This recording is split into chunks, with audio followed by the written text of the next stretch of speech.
Hey everyone, it's Dr. Mandy, and I am here with a very special guest. We're going to talk about mold today. I know that this is a very common topic of discussion with me because those of you listening, IC healers, people who have bladder pain syndrome, you know mold is playing a big role in your symptoms. And so we're going to talk about testing and mold and all things mold today to help you become a little bit more familiar with it and how we can help you. So I'm here with Dr. Campbell. Hello. Hi, I'm Dr. Campbell. I'm a doctor. I started out with mold, not on mold. This was many years ago in Houston. I was medical director for the Center of Immune and Toxic Disorders. And before computers, I started seeing a number of women who had the same symptoms, whether they were young or old, tall or short, skinny or overweight, didn't matter. They all had the same symptoms. So I'd stay late at night going through the charts, and there was one commonality. They all had silicone breast implants. And eventually I published several studies on this topic with Dr. Ari Vajdani from Los Angeles. We published 23 studies. Eventually the government NIH asked me to come up to Washington, present my findings, and I did. Women would get explanted and have their implants removed, but they would not get better until I found a PhD scientist in Montreal, Canada, who said the reason they don't get better is because the implants are full of molds. And I said, how did molds get into the implant? Well, it's during the manufacturing process. So I started treating these women for mold, and all of a sudden the skies cleared and the sun came through. So I started having to deal with people who'd come to see me. You helped my mother, my grandmother, my aunt, my ex-wife, my girlfriend, whatever, with mold. I found mold in our house, and we're sick with the same things. Well, okay, so that means that's how I got into mold. I have over 100 publications in medical journals now, and I also teach at several medical schools on the issue of molds, and especially mycotoxins. Molds are the gun, mycotoxins the bullet. Yeah, and I wanted to clarify. I think people get confused between mold and mycotoxins. So let's make that clarification now. What is the difference? Difference is molds are from the plant kingdom, and like all plants make seeds, molds make spores. The spores, your hair is 100 microns thick, spores are 2 to 4 microns thick. Mycotoxins are 0.1 microns, the same as a COVID virus. So what happens, these mold spores spread everywhere, you breathe them in, and they carry, like a key in a keychain, they carry the spore, mycotoxins. So one mold produces several different types of mycotoxins, not one mycotoxin. And you inhale these, because they're tiny, I mean, submicroscopic, they land on your skin, they get absorbed on your skin. And that's how you get mold. It's not through the GI tract. Skin. Is it also inhaling? Oh, yes. And what molds do, molds making the spores, which carry on the mycotoxins. Mycotoxins are what they do is they completely dysregulate mitochondria, and then the cell dies, and that includes cells that are in the brain. So they affect brain. People complain of brain fog, short-term memory loss, a lot of problems with sleep, etc. Learning is not as easy anymore. They have loss of balance, sometimes anxiety, depression, things of that. That's all the brain. That's the mycotoxins affecting the brain, and it's been well established in medicine and science. The first place mycotoxins go is the brain. The brain, interesting. So speaking of symptoms, can you list out the common symptoms of people who have been exposed to mold? The first one is fatigue. You go to bed tired, you wake up tired, you're tired all day long. It cuts out on your social life, etc. You just don't, it's different than being tired. It's fatigue. It's a profound brain fog, short-term memory loss, joint aches and pains, digestive issues, all those things. And unfortunately, people go and try to heal their gut, but the gut keeps coming back unless they keep taking whatever they're taking. Whereas if you treat the molds and mycotoxins, the patient heals within 6 months. And this has been published in many studies. Yes, those are very common symptoms that I've seen people who my patients also have. So let's go back to the GI tract. Do all patients who are dealing with some type of mold mycotoxin illness, either one, are they all colonized in the GI tract, or can you still be sick and not have mold colonization? Both. For example, Dr. Ponikow, who's chairman of the Department of Ear, Nose, and Throat Surgery at the Mayo Clinic, took 210 patients who had chronic sinus problems, took them to the operating room, cleaned their sinuses out, and sent the stuff to the lab to ask for what was the cause. 96%, it was mold. It was colonized in their sinuses. The other place you can colonize is your lungs. So you're going to have shortness of breath, an irritating cough, tightness in your chest, etc. That's in general. Now, you don't colonize in the gut. The gut is a different thing. We published a study with Dr. Leonard Weinstock, who's professor of gastroenterology at Washington University in St. Louis, Missouri. And he and I, that the gut actually helps detoxify mycotoxins. Why? Because the gut is that 80% of your immune system is in your gut. Mm-hmm. So I know Dr. I've read a lot of his studies. He has a lot on IC, actually, interstitial cystitis. So yes. Interesting. Okay, so that's a misconception then. I think a lot of people believe that the mold is primarily colonized in the gut. No. Not true. Many studies have shown that. Many studies. They say, oh, it's from mold in the food. But there's 54 countries that signed a document decades ago, about how much mold is allowed in and mycotoxins allowed in food. Here in the United States, the FDA, and Europe, the EFSA, European Food Safety Authority, and many other countries control that extremely well. Where it's a problem is in Western China and the rural areas, and in certain parts of Africa, when they store grain, it's not well looked after with the government. Those countries are poor, they don't have the facilities.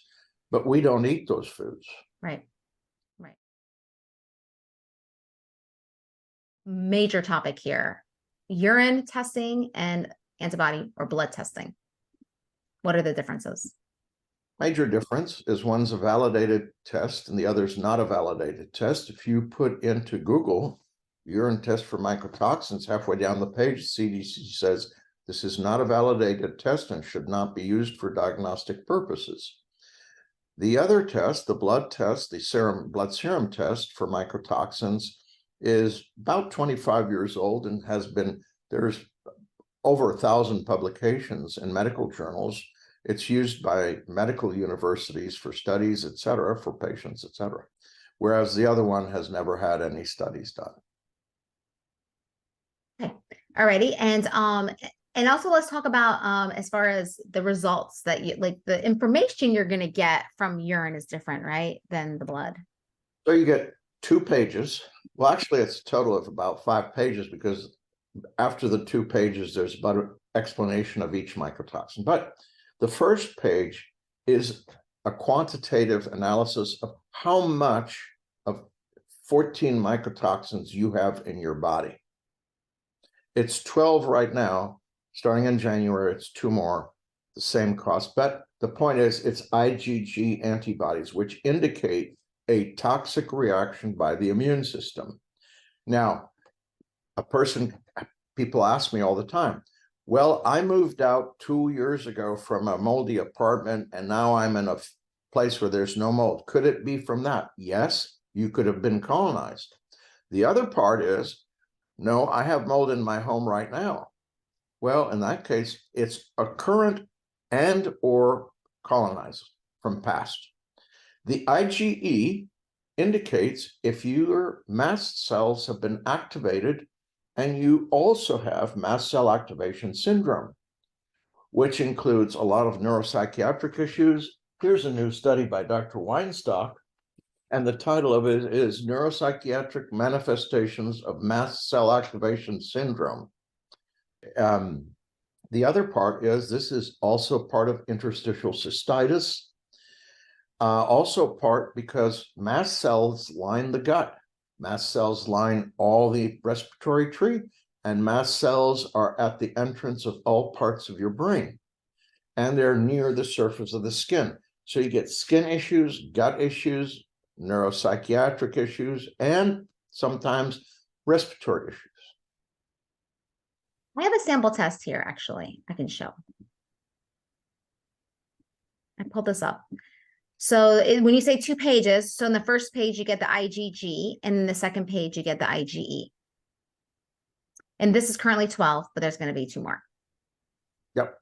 So for people who are new, explain the difference between IgG and IgE, because a lot of people may not know the difference between these immune responses. These tests are what we call quantitative tests. In other words, they tell you the quantity of the mycotoxin currently in the body. In medicine, it's known as the body burden. So this person has a lot has almost all these mycotoxins, I'd say, 9 out of 12, some at a very high concentration. And this means this person's immune system is fighting a toxic element. Okay, in microbiology, we have 4 pathogens: bacteria, viruses, parasites, and pathogenic fungi. Those are all alive, have cell walls, etc. Toxins are not alive. Mercury is not alive. Mycotoxins are not alive. They're actually molecules. So the immune reaction to something that's not alive, but that's a toxin, is vastly different, like mercury or glyphosate, etc., or mycotoxins. This is a toxic reaction in this person who has these mycotoxins, this amount of mycotoxins in her body. The IgE indicates a mast cell activation, and this person also, with these high levels, this indicates this person has mast cell activation syndrome. And mast cell activation syndrome has a lot of components, both in neuropsychiatry, has also components of the GI tract, interstitial cystitis, etc.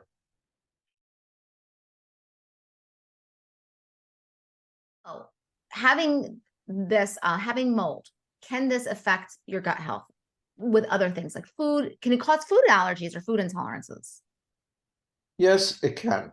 And the way it does the gut is mainly because mast cells will cause, mycotoxins will cause a reaction in the cell of the mitochondria, and it'll cause mitochondrial dysregulation, and the cell dies. So the result in the gut is a leaky gut. And if you treat leaky gut, it's not going to get, it'll get a little bit better. But if you treat the cause, which is the mycotoxin, leaky gut eventually goes away.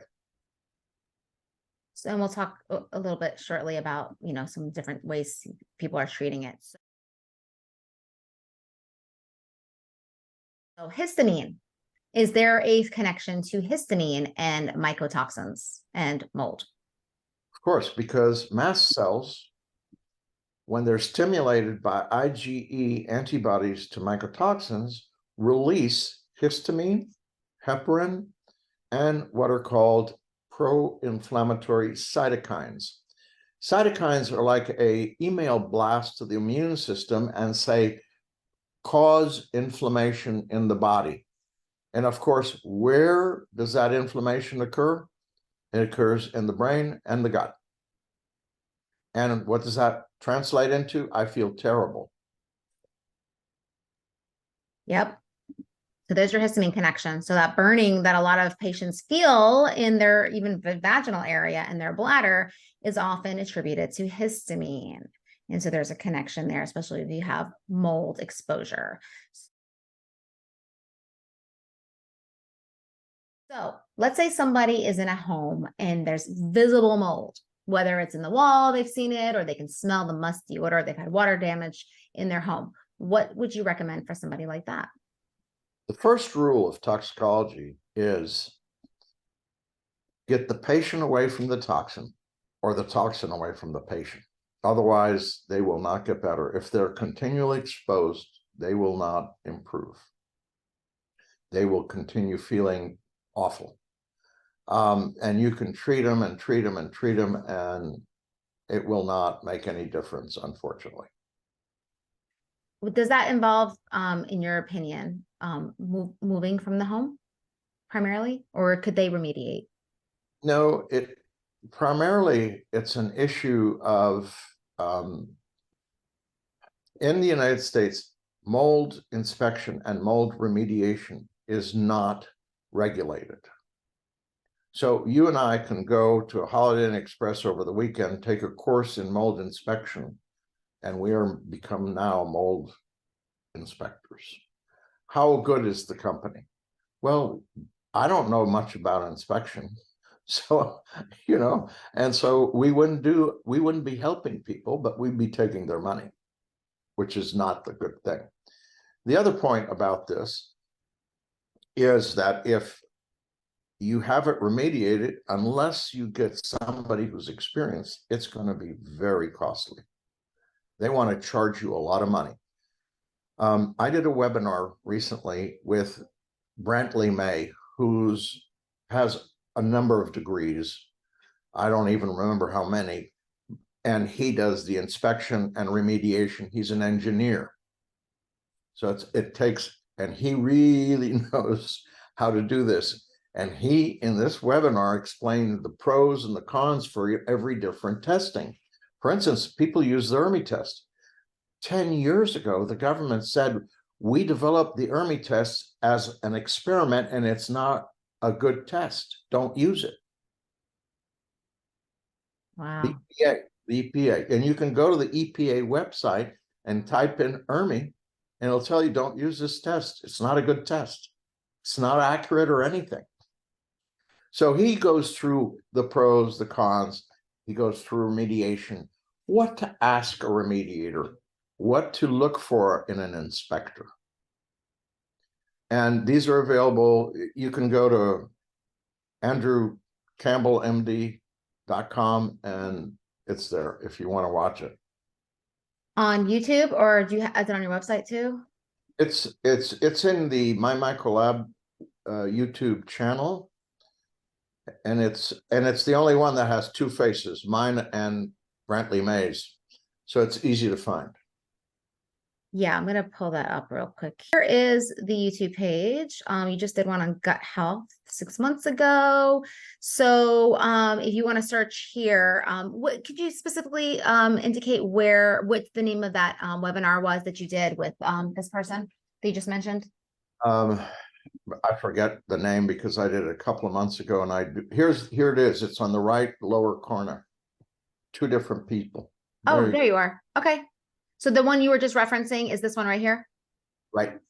Perfect. Okay, good. So those of you who are looking to figure out, how to get your home tested and, deciding if you want to stay, you want to leave, you want to remediate, whatever, this would be a very, very good webinar for you to watch. Very nice. Perfect. Thank you for sharing that. That's very helpful because people always ask me, and my answer, I'm not an air specialist. I'm a nutrition specialist. Exactly. They ask me the same question, believe me, all the time. It's the most common question I get. I know. They need direction. So this helps because now you can just send them to the webinar. And only if you would like, I can show you a picture of a young woman, 29 years old. Yeah, please. With SIBO before and 3 months later with treatment. Yeah. Do you have it on file? Go ahead. If you allow the share screen. Sure. I think it should already be. Yep, there you are. So you see what this is her own. Whoa. This is June 10th and September 12th, 3 months. Wow. Huh. She looks pregnant there. And this is her before treatment, for molds and mycotoxins, and before and afterwards. She says, I would never dream a year ago I'd be well enough to taking my girls by myself for a day at the beach. Huh. So she got well.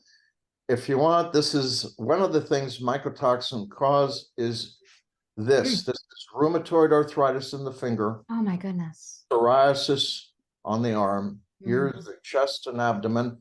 Again, look at the ring finger, how swollen it is. Yeah. This is 6 months after treatment. Wow. Here's a lady. This is the mother of a very well-known doctor. I won't mention his name because Yeah. he speaks at a lot of conferences. This is her before treatment, and this is her. She took this with her own phone. Oh, do you have can you show us the before and after tests? I'm curious. Yes, this is her test Wow. before treatment. So you can see just visually how much red there is, and here's her test afterwards. Did she find out where she was exposed to all that mold? Yes, it was her home.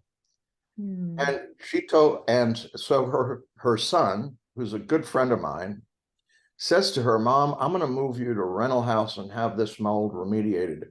And she's a tough lady, and this is the only son, the only child. And he says, no, you're not. You're not going to remediate. We're going to sell this house, and you're going to buy me a new one. And he did. Good. Brand new house. So New construction. Well,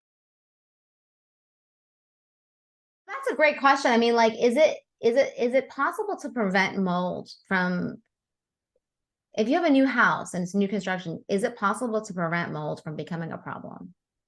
How does mold grow? What causes it? There's mold spores all over the planet. Yeah. Indoors, what causes mold spores to grow? That's if they get wet and stay wet for 24 to 48 hours. Yeah, and dark, right? Wet and dark. Yeah, just like the little seeds you buy at the store for bushes and flowering plants. Yeah. They're just not dead, but they're just in a little packet.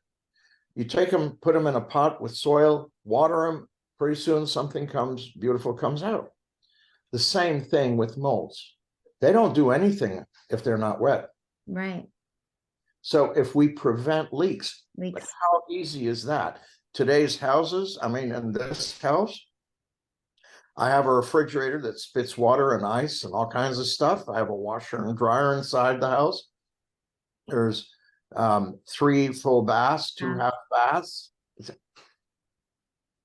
Leaks are more possible. Yeah.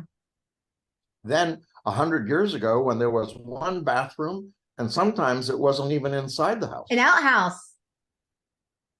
Yeah. We have historic places here. I've seen the outhouses. Yeah. Yeah. Wow. Okay. Well, what about air filters? What are your thoughts on that? I'm sorry, on what? Air filters. There's so many out there, like blue air, ionic air filters. Are they effective? Okay. So we talked about, I mentioned how the mycotoxins are 0.1 microns. There is nothing on the planet, because remember, 0.1 microns is the same size as a COVID virus. Yeah. If there was something that would filter a COVID virus, they would have used it. Right. Pandemic, there is nothing. By the way, there's a study that shows in the space station there is mold. Really? And it comes from the condensation. Ah, got it. So moisture is really your enemy. And in houses, especially in the southern part of the United States, it's the AC unit, the air conditioning unit. In the northern half of the United States, it's the basements that are most common cause. Yep. Yeah. We bought a house that was on a slab this time because we didn't want to deal with the problems we had with our previous house. So we don't have a basement. But yeah, so that's basement homes, older homes, correct. If there's been leaks, water damage. And do the molds primarily go hidden behind drywall? So you may not actually visibly see it. Yeah. I show pictures on some of my webinars about it's in between the walls. You can't see it. Right. They come and inspect. They say, no, there's no mold here. Right. They have to break the walls down. They have to tear them down to see them. Or, it's in the attic somewhere, or it's in the ducts of the air conditioning system. Right. Yeah. So, diet now, this is kind of my area too, but I like to know from your experience, what diets have you found to be most helpful for people who are trying to heal? No sugars, no dairy, no gluten, no soy. Thank you. And then lastly, no artificial coloring, no artificial flavoring, no artificial preservatives. For example, people don't realize they drink a soft drink, Coca-Cola. Dr. Vajdaani and I were playing around in his lab, and one of the employees brought a can of Coke, put it in the fridge. We opened it, we put a pH meter. Vinegar is pH 3.8, acid. Coke is 2.1. Interesting. That's why? Because it contains phosphoric acid. So how does Coke make it so deliciously drinkable? Yeah. Well, 10 to 12 teaspoons of sugar per can. Huh. That's if you have the Mexican or the real old Coke. Right. Today, they put all kinds of artificial sweeteners. Right. Yeah. People still drink Coke? Oh my gosh, they do. I'm just joking. I'm just so far removed from all that stuff that I'm like, Coke, what's that? Yeah. Yeah. I mean, but the sugar is a really good point because, sugar and fungus are best friends. So yeah, I mean, clearly if you're going to have a high sugar diet, you're just perpetuating the problem. What about, so now you're saying the mold in food is not really an issue then in this country, like everyone thinks it is in the grains? For instance, Dr. Frey and his group tested milk. The kind you buy at your supermarket comes in a square box. Not square, oblong square, milk. Well, 91% of all milk contains at least one mycotoxin. And 30% contains 4 or more mycotoxins. All of them are below what is called TDI, tolerable daily intake, that's set by governments throughout the world. Now, what is that limit? Less than 10 parts per billion. And really, that's what urine test is measuring, that 10 parts, less than 10 parts per billion. So what does a part per billion? I'm a visual person. I need to, what the heck, how does that look? So I asked this physics guy, and PhD guy, and he told me, he says, take 100 football fields, cover them with golf balls, take one golf ball out, that's a part per billion. I said, perfect, I can see that clearly.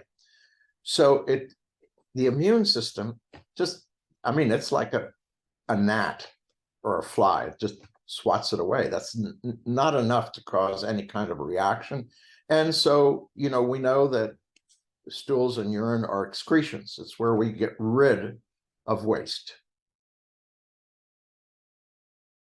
Value was low or there was nothing there. Would that be a little suspicious? Very suspicious, because I will tell you this, that a lot of clinicians, healthcare practitioners, etc., have sent me emails and shown me, look, there was very low or nothing in the urine, and the test from my microlab showed all these things, and I knew there was something wrong with the person.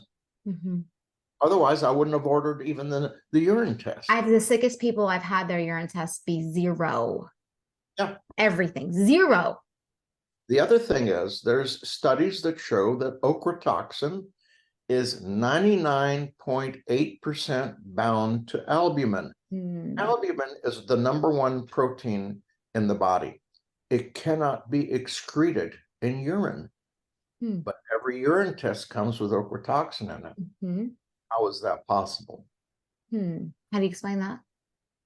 There is no explanation except that the lab, I don't know how they do it, because you can't excrete urine. Ochratoxin in urine. It's right, because it's bound albumin. Physiologic impossibility. Yeah. Oh boy. I do notice every single urine test does have ochratoxin. Although, like I said, I've had a few people who had 0 of everything. So that was a whoa. And they were my sickest too. They had the most symptoms. Yeah. Wow. As far as treatment goes, is there something particularly you found to be most effective for people when they do find mold? Yes. It takes the treatment is available. I mean, it's in textbooks, medical textbooks, and and I've published it in medical journals. It's also on the website, on the YouTube channel, and it's called Treatment, a Paradigm, because you cannot use a protocol. For example, let's take you and I. You're a young female, svelte. Here I am, an older male, okay, not svelte. Protocol means you get the same treatment as I do. Can't do that. It has to be molded both with supplements, one medication, and diet to each patient. My secretary just arrived.